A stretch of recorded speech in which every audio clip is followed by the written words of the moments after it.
best place for below average Star Wars.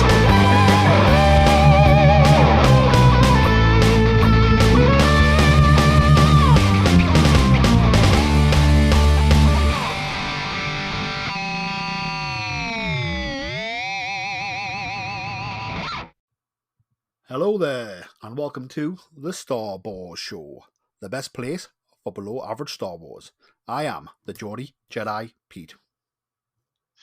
And I'm Jason Hondo Ling. And we are back with a brand new episode of Star Wars, where we're going to be diving into the latest comings and goings in a galaxy far, far away. We're going to start it off by talking about The Bad Batch, obviously the third and final season. We've knew it's coming. We haven't known quite when, but now we do. They've released a trailer finally to the public, and we've got a release date, and we've also got a list of episodes and the dates of all the episodes. So we're pretty much ready to go for The Bad Batch. I think we'll just dive in and talk about the trailer first.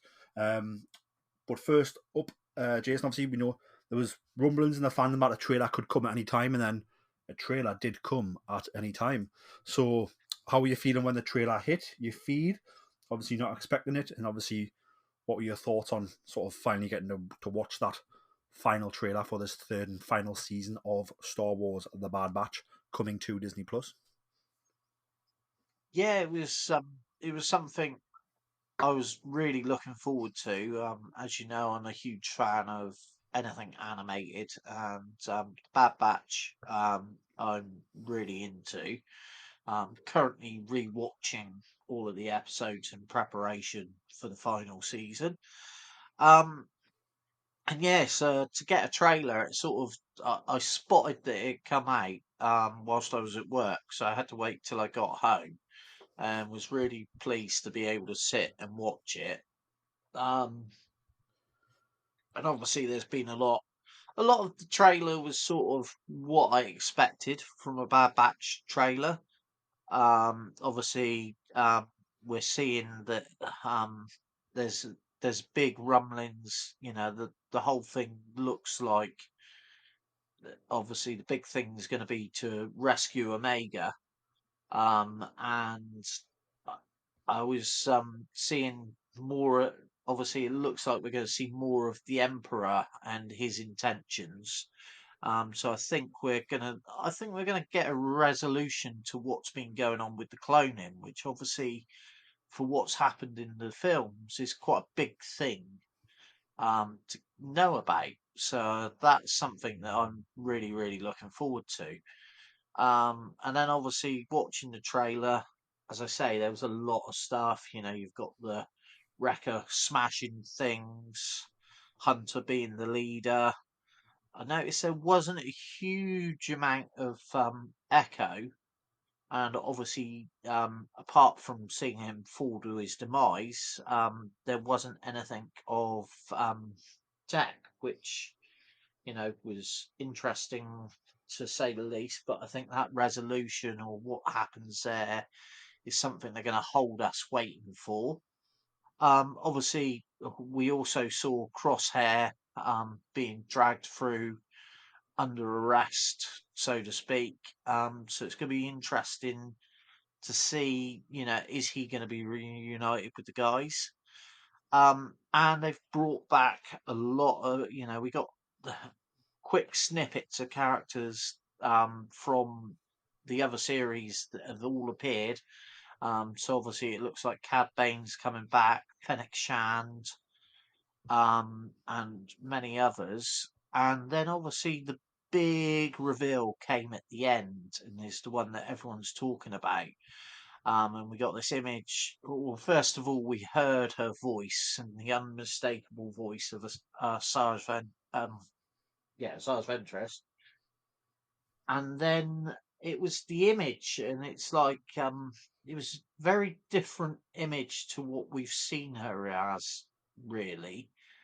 And obviously, although I haven't read the book, obviously there's a big thing about, strictly speaking, according to canon, she shouldn't even be alive at this time.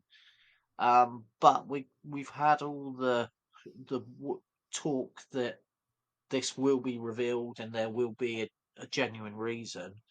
And as you and I have said with Star Wars, and especially with the the character of Asajj, who's deep in this Night Sister magic, a resurrection of that character is very plausible in my eyes. So yeah, it teased me that I really wanted to see what's going to happen. And looking through like the lists of episodes, I'm really looking forward to watching them all. Let's just talk about Sarge Ventress straight away, and then I'll pick through the bits I want to talk about and deep dive into. So yeah, so we hear Yep. Sarge Ventress's voice. She's very much saying that she doesn't want to kill who else she's talking to, but she might have to because they're annoying her in that true Ventress sarcasm and humour. She's got a Yeah. yellow lightsaber here as well. Um, I think I have read Dark Disciple, which is the novel, which was based on the final season of the Clone Wars scripts that didn't get made after the Disney merger with Lucasfilm, written by Katie Lucas of all people. Actually, was that story arc. I haven't read in a while, so I can't remember. I know they imply that she's dead in that book. I'm probably going to do a reread, I think, between now and the series coming out, hopefully. But yeah, I think it's Star Wars. If you look at Star Wars most recently, in the last 5 years, I think the Grand Inquisitor got stabbed, survived. Reva got stabbed, survived. Palpatine got destroyed on a Death Star and survived. So I hope it's more thought out than Palpatine just falling and blowing up and somehow Palpatine returned type of silly excuse. But I think the fact that they have come out and said like we're aware of the book, we're aware of the Katie Lucas scripts, we're aware of the storyline. Do not worry, like it's all gonna fit in place in the puzzle, which is quite reassuring. But it's good to see Sarge back. I think really good character. She's funny, she's witty. Again, like a sort of a strong woman character, also complex. Being through a lot. When you think about how she was sort of trained as a Jedi and then sort of was taken and manipulated to become a sort of Sith apprentice. All while being a Night Sister at the same time. And then now, obviously, in the time of the Clone Wars at the end, we see her as sort of a gun for hire bounty hunter. So, yes, very excited to have a Sarge back and to see where that goes. And I'm hoping it takes us into a Sarge being a light in the galaxy, a tool for good. But we will see. Do you think Sarge will be doing good things or bad things in this season of The Bad Batch? She's such a complex character, and I think even towards the end of her time in the Clone Wars, and the later episodes that she appeared with Ahsoka, um, I think it was very clear that Asajj isn't an evil character. She's a character who, as you say, is being sort of manipulated. But because of her strong will, once she realised she'd been manipulated, she fought back. So I think her ultimate goal will always be her own survival. But I think she has this way about her that if someone's good to her, she'll be good to them. So who knows? It's going to be interesting to see what they do, and I don't like to predict these days because I either get disappointed or I'm like, oh, I was right. So I'm just going to look forward to the ride. Indeed.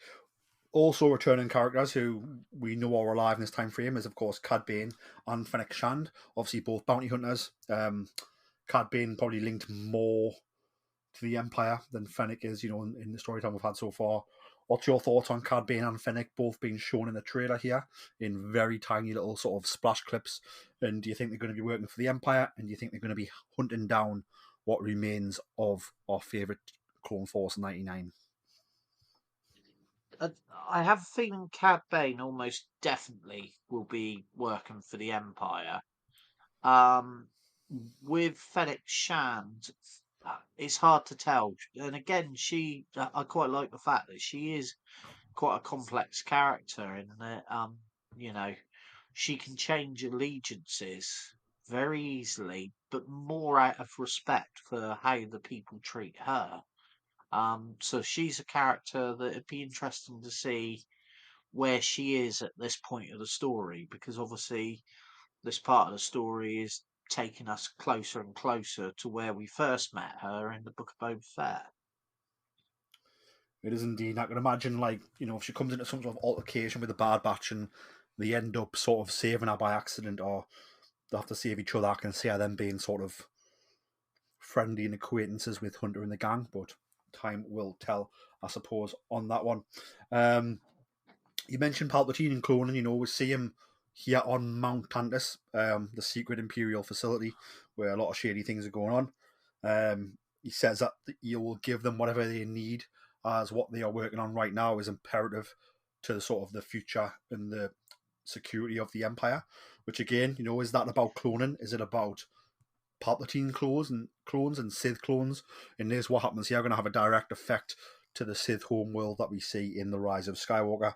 Who knows? But they certainly need to do some work there if they want that to not be as laughable as it has been in The Rise of Skywalker. And I think we've seen in The Mandalorian that they're showing you these Imperial clone facilities and off the books things that are going on. Moff Gideon's one way. Moff Gideon was probably doing that research for the Emperor, but then maybe after the fall of the Empire took it away and to do it himself. So yes, who knows on that one? Do you think we'll get sort of a more of a direct link mentioned about clones cloning and cloning Force sensitive Palpatine clones, or do you think it'll not be as clear as that?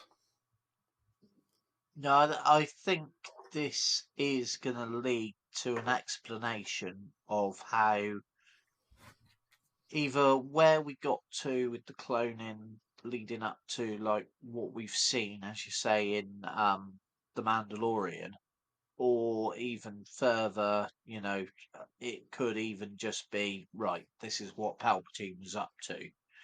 I do think that Lucasfilm they're taking on the criticism that they've had about the films, and they seem to be using other media to tie up the loose ends, which we've seen in the past that they're quite good at doing. Whether the fans will enjoy the way they've tied up the loose ends is another thing to come. But I think that's where they're heading with this route. And, from my point of view, if they can explain what was going on and give us a definitive answer, that'd be great. It just it draws a line under a lot of complicated issues that don't really need to be there, but are there. Um, and it's stories. I still feel possibly some of the reveals though might be held back for whatever's going on with the Mandalorian series stroke film. I I know obviously we're getting a film. There's still rumours that they are still working on season 4, but I'm not convinced. But again, that ties a lot of that ties into what the Empire was up, discovering what the Empire was up to after the events of Return of the Jedi. So there's so much stuff that until it appears on our screen, we're never going to know. Indeed. I think for me, this trailer was a bit more. I haven't gone back and watched the season 1 and season 2 trailers, but it did seem quite. It is the third and final season, is what they're calling it, and I did get that sense of finality about it, and epicness, and stake, and danger. I think we see a lot of sort of Omega and Crosshair sort of in this, stuck on this planet, having who knows what done to them, stuck there. We see Omega, we see Crosshair looks really depressed and down, and probably just accepted that he's done. Do you know what I mean? But obviously, and we get the sense that time has passed. Yeah, they have been there a while, so that might be why they're running down, like why they're feeling a bit hopeless. And I just think that obviously, we hear Hunter say, we need to get back. Time has passed, and we need to get there. But yeah, I'm excited to see how that ties in. I think it's going to be emotional, and it is going to be quite a lot of serious drama, which is going to be good. If you had to guess now, do you think that Omega gets out, and do you think that Crosshair gets out? Well, I'm looking at the the titles of the episodes, and my feeling is that by the looks of it, we've got 15 episodes. To me, it looks like we're not going to actually see them, or either one of them or both of them, rescued until episode 7. That's my guess from the titles. And then I think possibly then we're going to be leading up to, I think in that time there's going to be discoveries made whilst they're imprisoned, which is then going to lead up to the final half of the season and then the final episode, where the Bad Batch are going to be really going for the Empire. So that's just me looking at the titles. I reckon I reckon Sarge Ventress is going to come in about episode 9, because that's called The Harbinger. And I just think that'd be her episode. That's and there's just so much stuff going on there. It's interesting to see The Cavalry Has Arrived as the title for the finale. Because Yeah, obviously and that's we will do sort it. of, We will be doing a deep dive on those titles in a second once we finish up the trailer yeah, and going through them all. yeah. Um, But but also, yeah, so the it's last thing about go and shoot. no, you go ahead, Pete. So I'm just saying, I think the drama, the finality of it all, the tenseness is. I'm feeling it. We did get the flashback of Tech falling to his presumed death. But I mean, again, we've already spoken in this episode alone about, Sarge Ventress was presumed dead, Palpatine was presumed dead, the Grand Inquisitor was presumed dead, Reva was presumed dead, So I'm thinking, is Tech actually dead? And is he serving the Empire now, or is he working for the Rebellion? Is he dead? Any thoughts on that? Um, I don't. Again, I think Tech is going to come back. That's my gut feeling. The lack of mention of Tech, apart from obviously seeing him fall and talking, just makes me feel that that's one of the things that they're keeping their cards close to their chest. But I think they're going to bring him back. So it'll be interesting to see, how they approach that. Like you say, has he been captured? Is he being, used by the Empire?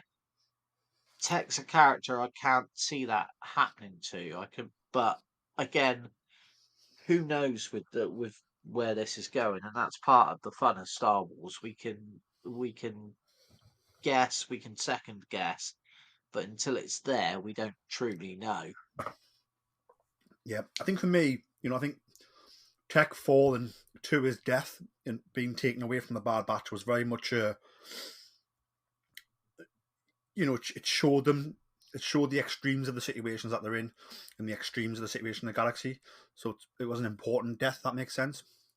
An important thing to take away from the group, that, things can be taken away and people can be taken. So could he come back? I think so, but I think for me, the story purpose of him, being taken was to show not just Omega, but also the Bad Batch themselves that, like, you don't win every battle.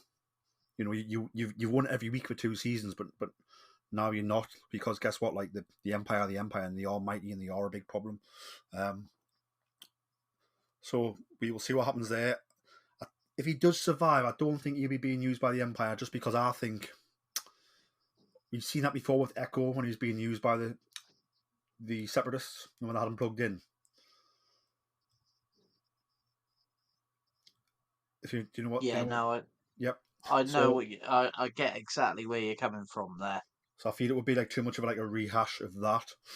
Now I think about it, but yeah, I think overall, like I said, love the trailer. I love the gravitas of the situation. I really felt the finality of it. I really felt the drama and what's at stake. I really felt the the depression and the hopelessness that sort of was in Crosshair's face, and it's sort of creeping a little bit into Omega, but I can see her still being the positive light in that prison situation, maybe trying to cheer up Crosshair. We got a shot of the female doctor who's there, who is a female clone of Jango Fett, I believe. So again, that's going to come into play a little bit. So it is very, very interesting. And Palpatine, we see him in the trailer. I think we're probably going to see him a little bit, not too much, but pulling the strings in the background as always. I suppose my last thought on the trailer before we dive into the episode's titles is, do you think Sarge's here for one episode? I think Ventress is going to be about for a lot of the season. I'm not sure. Again, it's one of those things you never know. I'd like to think that because she's such a strong character, that maybe she's going to be in it more. Um, I, I just never know. It could just be bring her back, finish off her storyline, done. Or it could be I'm going to be this character is so important to the history of what's gone before with the Clone Wars. We want to make her a bigger part right up to the end.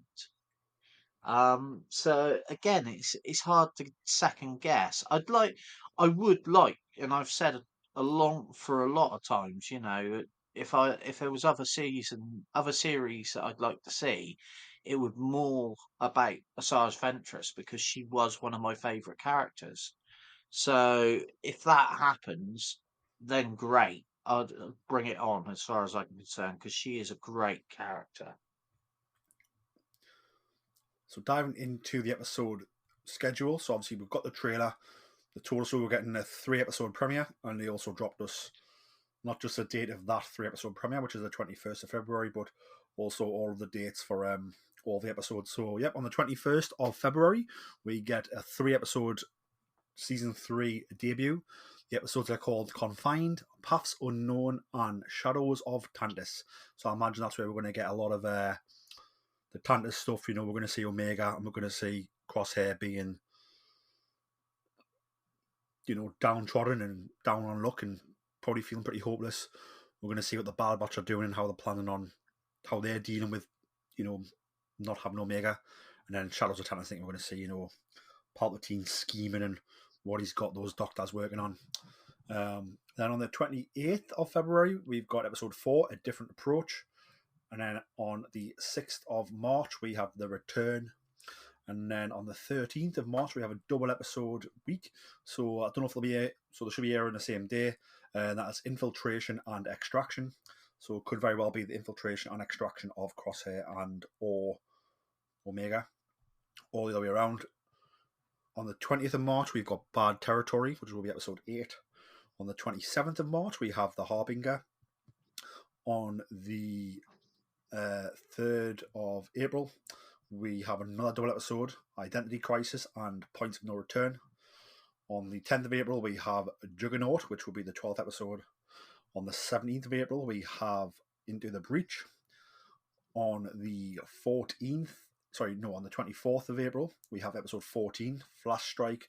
And then on the 1st of May, we have The Cavalry Has Arrived, which is the finale of the third and final season of The Bad Batch. I think for me what's interesting is, we always get sometimes more episodes at the beginning and sometimes at the end, although we haven't been given more at the end yet. It's not a double episode finale, it's just a 1-episode finale, but we've got the triple episode debut. But then we have, sort of, it's almost in quarters. We have the beginning, which is 3 episodes, and then a quarter of the way through we have a double episode, and another quarter of the way through, which would be halfway through, we have a double episode, and then we have the finale. So for me, it's a bit like, I wonder if these are on purpose. Like, is there things happening in these episodes where they're going to give with like a 1-2 punch, big hit of emotion, of drama, of climatic stuff, setting things up for maybe the back end of the season. So I don't know what your thoughts are on how we're getting, on how there's sort of 1 triple episode, then 2 double episodes, evenly balanced throughout the season, and how that affects how the season's going to play out. As you say, to me, it looks like they've got a carefully crafted way of presenting these, and almost, I would say, it sounds like they've almost got it episodic, with, like you say, the first section will be, you'll get that adventure, then the second section, and then the final section. It all it just looks very carefully planned, which I would expect being the final season them to do. And it's like I said, obviously, we've talked about it off air, but obviously, um, although Dave Filoni's a very busy man, I can't imagine that he's not keeping an eye on how it's done to tie everything up. And also, Brad Ray's done a brilliant job of what he's done so far. And I think there's been a lot of thought gone into this. That's my feeling. The 2 seasons we've had so far have had clear paths and have been an exciting ride. There's been criticism that, and everyone loved the Clone Wars, and they've said, oh, it's just a continuation. But especially in the second season, I felt that the Bad Batch found their own feet, their own identity of what that season was. So I'm looking forward to seeing how these stories play out. But it's given a shout, almost going back to the way, or it looks like almost the way that we used to get the different arcs in the Clone Wars, which, like you said, they worked. When you think of like the Mortis arc and stuff like that, you can put those episodes together, and you've got mini films in their own right. And I think that's what they're doing here. Yeah, definitely. And I just think it's crazy to think that we're going to have, it's 15 episodes, but it's going to span from sort of towards the end of February all the way up until May. We'll get an episode on May the 1st. So just before May the 4th, which is quite cool. So, we've got like all of March, all of April, like 2.5 months of Star Wars content weekly, which is quite cool. When you look at it that way, which is really awesome. No word on We're the going to running be time. busy boys. Yeah, no word on the running time of the episodes. As we said, some of them are double episodes, but with it being Disney Plus, which is where it'll be streamed, where you can watch it from February 21st. They don't have to stick to the normal format of television. So 22 minutes plus adverts for Cartoon Network or whatever. Do you know what I mean? For normal syndicated TV. So they could all just be the same amount. Fitting in that half-hour time slot. But some of them might go over, which could be really cool, especially that finale maybe, but we don't know that. So yeah, time will tell. But that is all for me on the Bad Batch. I don't know if you've got any closing thoughts on the Bad Batch before we move on, Jason. No, I'm just looking forward to the 21st. I'm gonna have to try and get watching them as quickly as possible. Indeed. So moving on from that, obviously, there's been a lot of news sort of every week coming out about the new Rey movie that Daisy Ridley will be starring in, reprising her role as Rey Skywalker from the Star Wars sequel trilogy.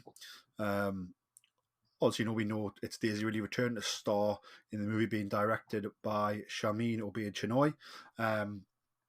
So Daisy has been discussing her newest movie, which is Sometimes I Think About Dying. A nice happy title there, I suppose.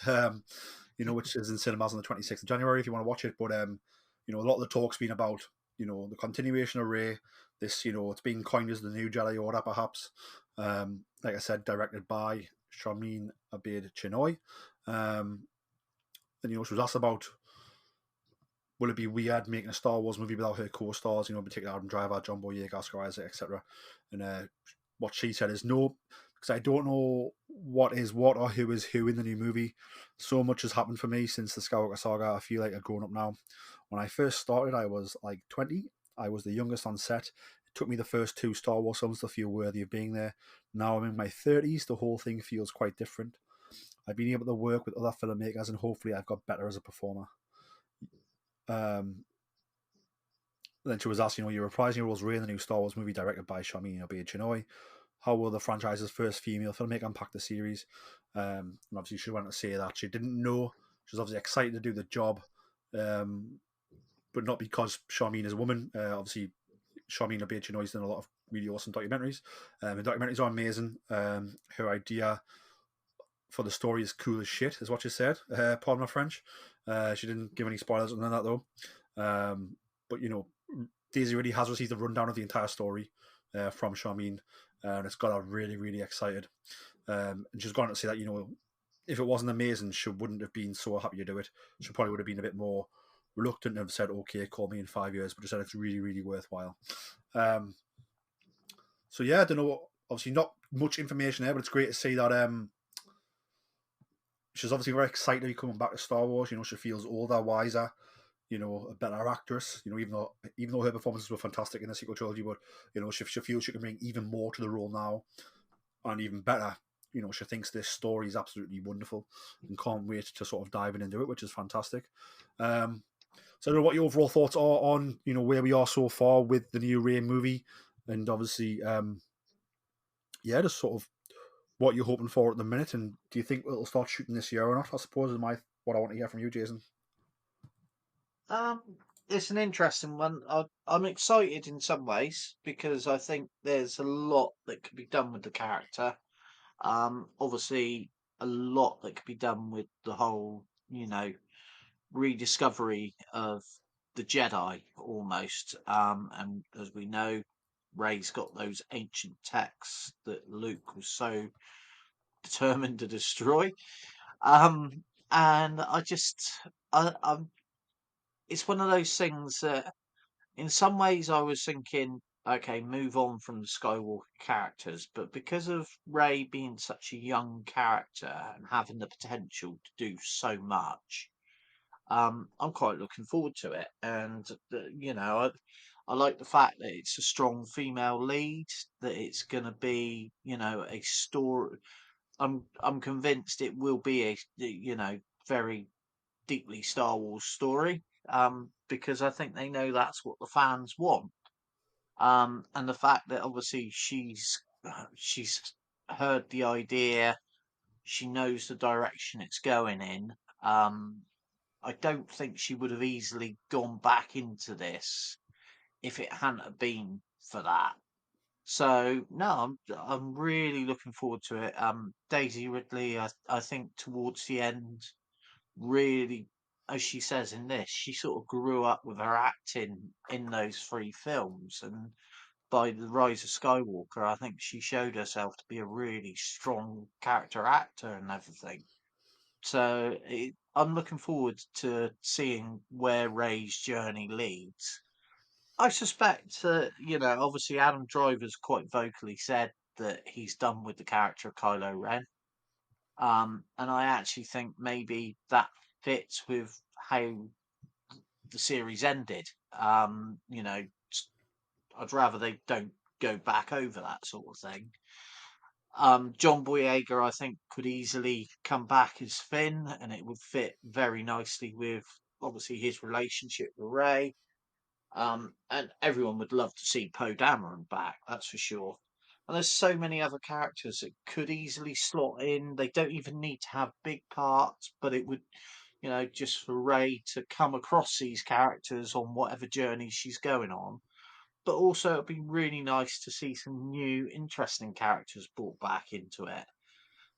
So there's so much potential, and that is the thing with Star Wars. It's got such a huge canvas to use, and so many great characters that have been created over the years that you know it's exciting times, really. It certainly is. I think I'm most excited about just that they're obviously very happy about the project, and I think, and they're invested in it, the people who are involved, which is, the most important thing at this stage, I think. So, yes, absolutely buzzing with that. Moving on from there, obviously we spoke last week about the Hasbro Pulse Star Wars fan stream event, which took place at the beginning of last week, I believe. So it happened just after we recorded. So there was some pipeline reveals. So we're going to quickly go over those. So yeah, for Star Wars, the Black Series collecting line, the pipeline reveals where we're going to get an IG-12, Grogu in an Anzalian 3-pack. So I believe IG-12 is what Grogu was inside of the IG-11 body and we're controlling it, especially Yep. using the no button lots. No. So we'll get Grogu, who fits inside the IG-12 unit, and the Anzalians will be with them as well, which the Anzalians are the Babu Frick creatures who are good at fixing things. A Mandalorian Night Owl is coming as well, which is fantastic. Obviously, the Night Owls are obviously what Bo-Katan was sort of during the events of the Clone Wars towards the end, I believe. Along with Sabine Wren's mum was a Night Owl as well. Star Wars Jedi Survivor 3-pack. That is a Amazon exclusive, and I believe it's going to be a B1 battle droid, a B2 battle droid, and one of the Magna Guards, which would be pretty cool. Obviously, all with the different paintwork and the aging on them. So obviously, this is well after the events of the Phantom Menace and the Clone Wars. A single card, it's a battle droid on its own, which I think will be painted in the way of Attack of the Clones, I imagine. And there's also going to be, so not in the figure line, but in the Black Series helmet line, a Moff Gideon roleplay helmet, as in his helmet that he wears in the season 3 of The Mandalorian, which is sort of him pretending to be a Mandalorian, which would be pretty cool. And then in the vintage collection pipelines, this is the 3/3/4 inch line. It's going to be a 4-pack of Ahsoka R7A7 CH33P, which is called cheap, and RGG1 GG. So it's a 4-pack. It's 3 droids and Ahsoka. Remember the droids helping her in that finale of the Clone Wars. HK87 himself, Dark Trooper on a single card, which is pretty cool. We're going to be getting Ahsoka the White from the end of the Ahsoka series, which will be pretty cool. The Mandalorian, we're going to get a Bo-Katan from The Mandalorian Season 3, and we're going to get a Cobb Vanth in the 3/3/4 inch line in the Boba Fett armor, which would be pretty cool. I don't know what your thoughts are on those, but which ones you got your eye on? I have to admit, I love the idea of Moff Gideon's helmet, because that'd just be cool. I I would probably also be tempted by the Bo-Katan because I'm just a huge Bo-Katan fan. So yeah, there's some really nice reveals, and I'm looking at the other stuff, the images of the stuff that's due to be released that was out as well on the day. I've got that And next, yeah. That's lined up next. I could spend a small fortune. But I have to admit the pipeline stuff does look really, really good. Cobb Vanth again, that'd be a really cool figure. Maybe to go alongside a figure of Boba Fett from the same series. That'd look quite cool. Yeah, so those were the pipeline reviews. So the pipeline are sort of down the line. They're not in hand. We haven't got any models of them. No production shots, no mock-ups, nothing like that. No concept art currently. There was also the announcements of new additions that are coming soon.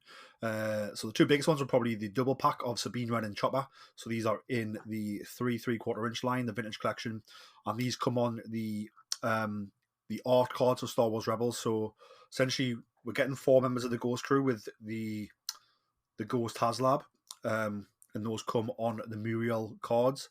And then obviously this is Sabine and Chopper that come on the same Muriel cards, and it's the only way to get them. It's from Hasbro Pulse, and it's over pre-order now to get. So yeah, they're available. Looks like the Sabine comes with some really Blasters jetpack helmet and a sort of a force shield for a wrist, and the Chopper comes with a tool and 2 Lothcats. So some nice little accessories there, but I suppose the biggest point is the fact they come on the Muriel cards for Star Wars Rebels, and they look absolutely fantastic. Moving on from there, we are getting game tying with the Phantom Menace anniversary of 25 years. We are getting the Destroyer Droid, the Droidica, in the Black Series line. So I imagine that'll be classed as a deluxe with the size of it. It probably shouldn't because it doesn't come with any accessories. But looking at the pictures, it looks like it perfectly rolls up into a ball and can roll, as well as can go in attack mode and attack. So Droidica finally in that 6-inch line is going to be quite cool and look awesome on shelves. We're getting a Grand Admiral Thrawn in the Black Series line as his appearance in Ahsoka the TV series. Obviously, we've already had him in our in the Rebels version, but now we are getting him as the Ahsoka interpretation, which would be pretty cool. We're getting a Phase 1 Clone Trooper, and the biggest feature on this is that the Clone Trooper has a removable helmet to reveal the Jango Fett clone, which is pretty cool. And he does come with sort of blaster and a heavy blaster. back to the 3.75 inch vintage collection, we're going to be getting Clone Commander Rex. It is the Bad Batch version from the Braca mission. Removable helmet. Comes with blasters as well, which is pretty cool. Excited to get that. And then also, keeping with the vintage collection, the 3.75 inch line, we're also getting the Mandalorian, which is the Mines of Mandalore version. So this is him and he's, goes into the Mines of Mandalore with Bo-Katan. He goes in on his own, I suppose, with Grogu. He gets captured, and then Bo-Katan comes and saves him. So pretty cool. We're also getting a Grogu in the 3.75 inch vintage collection line, and he comes with essentially his baby pram. I don't know what else you call it, his little transport bowl, and that opens up as well, and it comes with a little stand so you can hover it, which is pretty cool. And it also comes, I believe, with his little Beskar vest that he gets as well. And then to keep things Mandalorian, we're also going to be getting the Mandalorian Fleet Commander from the Mandalorian series that we saw in play at the end there. And then we're also going to get Axe Wolves as well, the privateer version. So this is when we find him on that planet, when after Bo-Katan lost the Mandos, she has to go get them back, and we see Axe Wolves and her have a battle. And it's that version of Axe Wolves, which is pretty cool. And then we're going original trilogy. We're getting Luke Skywalker as an X-Wing pilot in the vintage collection, 3.75 inch line. Again, comes with a removable helmet, comes with blaster. And I'm not sure if it comes with a lightsaber or not. I can't see that in the pictures. So yeah, possibly not with a lightsaber. There we go. So yeah, that's what we've got images of both on card and loose, which was announced at the Hasbro Pulse event as well. Any of those that have got your eyes on, you'll be able to probably pick these up in the next few weeks, months, I'd imagine, if you really want them. Yep. Straight away, the Rex figure, absolutely love that. Would be tempted to buy two, one to take out and one to keep on card. I do. The more I look at it, the more I really like the Mandalorian figure, and also because Axe Woes is one of my favourite characters as well. I quite like that. That is a really cool figure, and also Luke Skywalker. Luke's not normally a character that I sort of look out for, but that does look like a really cool figure. And I've just read through description, and from the looks of it, you do just get a blaster and the helmet, no lightsaber.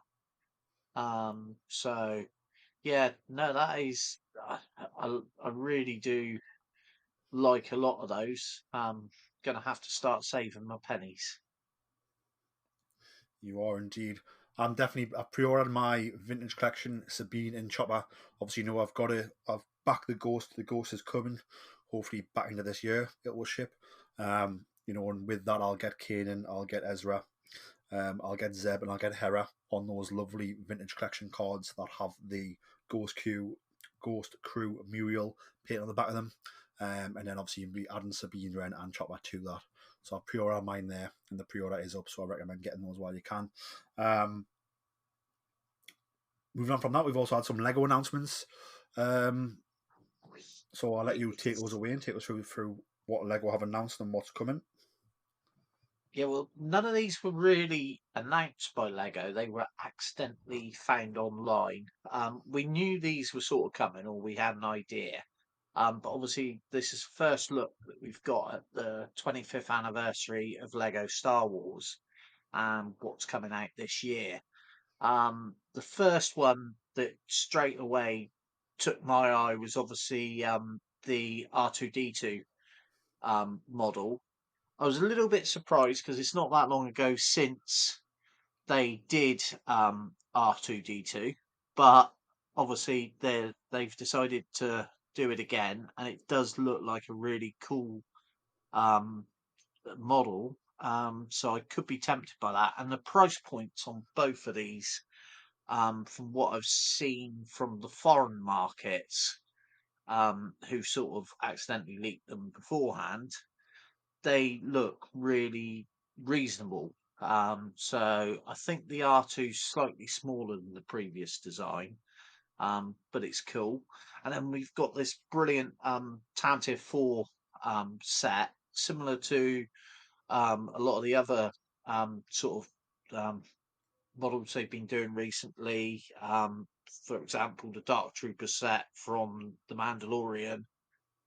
So these are really good sort of displays. And obviously, classic scene Vader arriving down that corridor. And you've got Captain Antilles and two Rebel Fleet troopers, along with two ARC no, stormtroopers. So they look really, really cool. But obviously, the bonuses with these is because of the 25th anniversary, they're giving us with each set a little minifigure as a sort of anniversary present. So with the R2, you get Darth Malak, which is a character obviously who's not who's out of is it Knights of the Old Republic, Pete? Yep. Yeah. So obviously this is a figure I think they have done in the past, but is one that the fans have really wanted. So and it looks really cool. So you get that, and I believe it's coming with a little display stand like they've done in the past. So that'll be a really cool presentation piece, and I think a lot of people want that just as a collector. So to get that's really great. And then with the Tantive set, you get the ARC Trooper, which again looks like a really, really nice, from the images I've seen, really detailed minifigure that would go with any collection. And as I said, I think I saw the price point for the Tantive set was about $49, I think, 49.99, and I think I saw the R2 was about $99.99. So neither of those sets are overly expensive for what you're getting. So yeah, I think that Lego have got it pretty good on these ones. No, it certainly does seem cool, and it's good to see them, catering for all generations. And I suppose, with some, doing a Malik minifigure, is a cool little niche, getaway. They could have easily done a Luke Skywalker or something like that, who they've done countless times and people got loads of, but they've kept that one pretty niche and cool, which is awesome. As a collector, that's what you want. You want to get new figures in the line, and figures that haven't been in the line much, and new versions of them, which is exciting. I think that brings in everything that we have planned to talk about on the episode. Is there anything you want to talk about that we haven't covered, Jason? Yeah, obviously I will just mention that obviously London Toy Fair, there were a few announcements this week that sort of caught my eye. I know a lot of stuff sort of kept secret and like were embargoed, so Jedi News couldn't report everything. But one of the things personally that I'm looking for that I might have to try and get for my daughter is I think I've mentioned before, she started collecting the Bitty Pops, and they've released, or they're going to be bringing out, a really cool Death Star shaped display stand. So I think I might have to treat her to that at some point. And there was something, and De Novo of they've done a rather cool Sabine helmet that has appeared. And obviously they're doing more and more of the helmets now, and really, I know when we were at Celebration, I had a good look round their store, or their stand, and at the different helmets. And the Sabine Wren one does look really, really cool. And I'm just not going to let my daughter see that one for a while yet. But there's stuff on the way which I'm quite looking forward to. It's just there's so much stuff. I think I'm gonna have to find another job. Indeed, always the biggest problem is paying for it all. But I think that brings us into the episode. Where can the people find you on social media, Jason? As always, at Hondo Ling. And you can find me on Twitter, or X as it's now called, and on Instagram at Geordie Jedi Pete. You can find the podcast on X or Twitter as it was once known at Boars Star. You can also find the podcast on Instagram, Facebook, TikTok, LinkedIn, wherever else at Star Boars Podcast. Thank you very much for listening. If you are listening on Apple Podcasts or on Spotify, please just leave us a 5-star review. Makes us smile for a long time. Only takes you a few moments, and it helps other people find the show. And again, if you're listening on any of the other wonderful podcast apps out there, again, just leave us a top review if you don't mind. Again, it just makes us smile a lot and helps people find the show. But no, that brings an end to this week's wonderful episode. May the Force be with you all. I'm jumping the gun. I'm a few months early on that one. No, may the Force be with you all. And remember, always tell that to Kanja Club. The Dorky Diva Show presents Why is this seat so much more comfortable? the long-awaited sequel to the adventures of the Zolan Dart audio drama. Have you seen the captain's datapad? Trying to work, Murph. Piloting the Zolan Dart by himself, You do understand the details of this particular job, correct? I've been on plenty of jobs like this. With you! Reldar Sias returns to a planet he thought he'd left behind for good. Is there a reason you didn't mention I was tagging along? Hopefully having you there will make others think twice about messing with me. Making new friends Oh, you must be the pilot of the Zolan Dart, yes? I guess I am. and reconnecting with old ones, Reldar? Vera? What are you doing here? until past grudges resurface. I'd be minding my own business if I were you. Well, if your business wasn't being handled right in front of my face, maybe I could mind my own business. We have to leave now. Why the rush all of a sudden? We're in trouble. If it isn't little Reldar Sias. Hey, Yorick. Long time no see. Roz already knows you're here. Oh, Look who decided to come home. Reldar must confront his origin, I must admit, I never saw this as being a part of your past, Softshell. or let it define his future. I will get what is owed to me, no matter the cost. because what Roz is trying to do is wrong. Says you. My blasters. We're going to need these. Take that, Sleemo. Who do you think you are? The Adventures of the Zolan Dart, Episode 2, coming soon.